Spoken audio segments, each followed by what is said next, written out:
Hello and welcome to Saving Lives in Slow Motion. Today I'd like to talk about learned helplessness.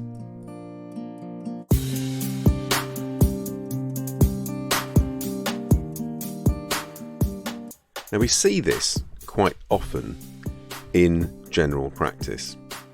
And on the surface, it appears as though someone just can't move from 0 to 1. They can't get themselves going and they're unable to engage in any kind of behavioural change that will lead to health improvement or changing any of their habits. It can lead to massive frustration for the person involved and the person trying to help them. And often this group of people that have this trait of learnt helplessness will end up in the lap of, say, a counsellor or a health coach. Now, many years ago, there was quite a disparaging classification of patients called heart sinks. We don't really use that term anymore. But the four sort of classic categories that were defined, if you like, and the original work came from a psychiatrist called Groves in the 50s, were the manipulative help projector, the self-destructive denier, the entitled demander, and the dependent clinger. They're all a bit derogatory, aren't they? But the reason I mention them is that certainly for the dependent clinger or for the manipulative help projector, if you take those two stereotypes, I guess, and they are stereotypes, there's no getting away from it, often what's going on in the background is learned helplessness. And the work on learned helplessness comes from psychological experiments, which nowadays would seem quite barbaric because they were on, animals, large animals like dogs. All animal testing, you could argue, is not ethical. But the essence of these experiments in the 60s by Seligman and Meyer, the two psychologists that carried them out, was that animals get used to painful stimuli and ultimately stop even trying to escape that pain because they accept that any struggle or any attempt to free themselves from that pain is going to be futile. Quite sad when you think of it in those terms. But the same happens to humans, theoretically. And the really big news is that essentially there is a link between learned helplessness and depression. That is what these experiments kind of highlighted. Unsurprising, really, because, if you are beaten down and you give in to the status quo because you think that there's no point in trying to get out of your situation, whatever it might be, then that is going to have an effect on, well, as Seligman put it, three things: motivation, cognition, and emotion. So essentially it affects your ability to take action, the motivation. Cognition is thinking, and emotion is obviously to do with mood. Now he and his colleagues then go on to categorize helplessness into two broad categories. One is called universal helplessness and the other personal helplessness. So universal helplessness, a good example of this in recent years would be COVID-19. How horrific was that? And with universal helplessness, the belief is that nothing can be done by anyone to improve or alleviate that situation. Whereas with personal helplessness, the focus is slightly different. You kind of think that you can't do anything about your situation or pain, but someone else might be able to. And this taps into this thing that I discuss on another episode called locus of control. And locus of control is all about whether you take responsibility for something or you give it to someone else. That kind of thinking where a patient may come in and say, "Doctor, what are you going to do about the fact that I'm drinking 2 bottles of whiskey a day? You've got to fix me." That's an external locus of control where you're handing responsibility over to someone else for your problem. Now, the reason why it's important is learned helplessness is a bit of a gateway to other problems. And when I say problems, things like depression, anxiety, phobias, low self-esteem, problems with education, for example, if you experience it earlier in life. And there are many routes out of this, and there are lots of things that we can do, which I'm going to cover shortly. And of course, post in the show notes. Really important that you look at those. If you want a bit of a deeper dive, there's no obligation, but it might just give you a bit more info. And of course, there are other areas, such as abusive relationships, where learned helplessness manifests, which in itself leads to difficulty forming relationships, trust issues, all sorts. So what can we do about all this? Well, the central tenet is that of control. There are some things you can control and others that you can't. I think we kind of know that. But one of the things that Seligman proposed was something called learned optimism.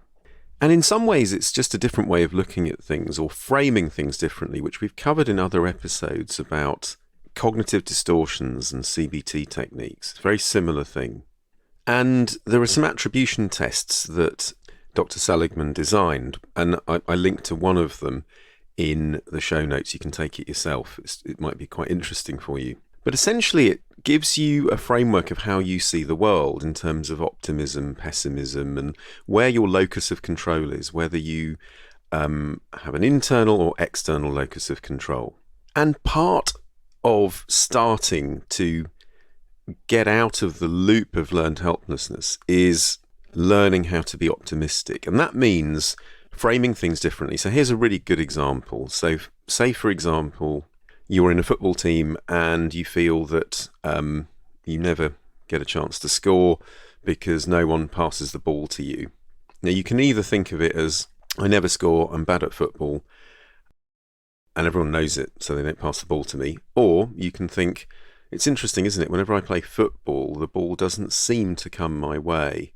And that could be down to many things. You know, it's just a sort of it's not sort of lying, and it's not, but it's also not making a false assumption about something. And I think we often jump to these conclusions, don't we?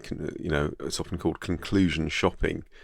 Or, you know, when you have absolutes like, oh, I hate working in big groups. Well, that's pretty concrete. Or you could say, well, you know, last time I worked in a big group, I didn't really enjoy it, but I might do next time. And that links into this thing called the growth mindset. You know, it's really bad to say that you don't do something or you can't do something. And you know, the growth mindset, the simplest way to activate that is just add the word yet. You know, I can't drive. I haven't passed my driving test yet. And it opens your mind to that possibility that it's going to happen at some point, most likely. It just hasn't happened yet. And that's another great tool for learned helplessness. Another tool that Martin Seligman and one of his colleagues called Dr. Ellis came up with was something called the ABC method for reframing. Now, this is really simple and very similar to cognitive behavioral therapy techniques. It's all about getting rid of false beliefs and not judging yourself when something goes wrong. So A is for adversity, B is for belief, C is for consequence, and D is for disputation. And that's about uninstalling, if you like, false beliefs, where you jump to a conclusion again about yourself, like I always manage to mess up when I do public speaking, for example, might be the kind of thing you might say to yourself. And it's a way of kind of getting rid of that. Again, I'll post this in the show notes. I don't want to waste your time just listing stuff off. But the last one, we all know this, I think many of us know it. It's called SMART goals, pretty basic. And that just helps you feel in control, you know, specific, measurable, achievable, realistic, and timely or time-bound. And these are things that you use in business, and, you know, we use them quite a lot in general practice. They annoy me slightly, but they help, you know, they help structure things. So, you know, it's so interesting, this. And when I think about learned helplessness, I think about people I try and help at work, you know, in terms of patients. I also think about my friends and family and how it can manifest in certain ways. So one of the kind of root causes for learned helplessness is also over-parenting, helicopter parenting. If you do everything for your child, then they're more likely to display learned helplessness. And that makes sense. I remember years ago I was walking through the town centre, and my son was very young at the time. And there was a lady that was walking past with a child in a pushchair, and she opened a sandwich packet and took one half out for herself and literally sort of dropped the other half into the lap of this toddler who was very young. But I noticed the toddler were, kind of had to get into the packet, get the sandwich out and eat it, for himself. Whereas, I was thinking, I'd probably stop, open the packet and, hand it to my son, spoon feeding effectively, and it got me thinking about, the more you do for someone, the less you enable them and empower them, you kind of take agency away from them. And I'm not talking about, the spoilt kid that kind of expects stuff to be done for them. That's different. That's a problem in itself. But there's an episode on resilience in this podcast series. If you haven't listened to it, have a quick listen to it now, because that gives you all of the elements that children have that make them resilient. And a lot of that is to do with activating yourself and doing things for yourself, but also dependent on your surroundings and environment. I guess going back to the story of the child with the sandwich, that child is going to be more tooled up and equipped to just do things for themselves than a child that has everything done for them. And that means that they're less helpless, if you like, or less likely to display learned helplessness because they're activated and they're doing things for themselves. So it's a complex one, this, but I think it's an important topic because it's so prevalent, and it, like a lot of things, it's invisible. You don't realise that you've slipped into learned helplessness. This is certainly my experience of clinical practice over many years. But there is a way out.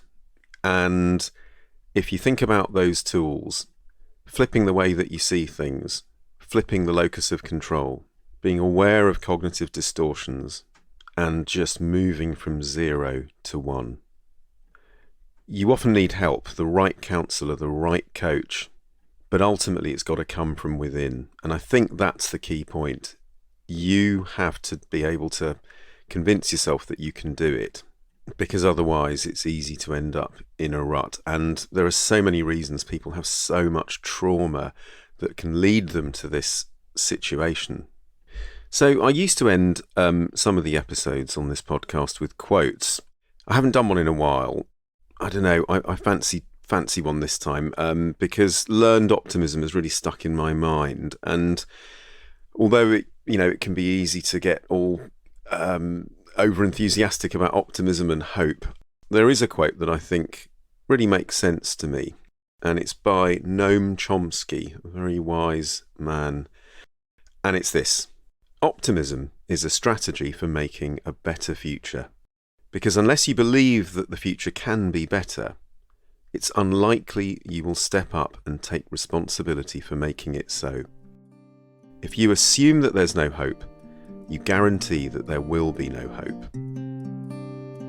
I really like that because, in a way, for me, that sums up that internal locus of control and the fact that you've got to believe there is a better way. It can be really difficult. People have very complex, difficult lives, but there is a way out of learned helplessness, and it starts with your mind. Okay, I hope you enjoyed that. Thank you again for listening. I'll be back again very soon. And in the meantime, do stay well. Take care. Bye for now.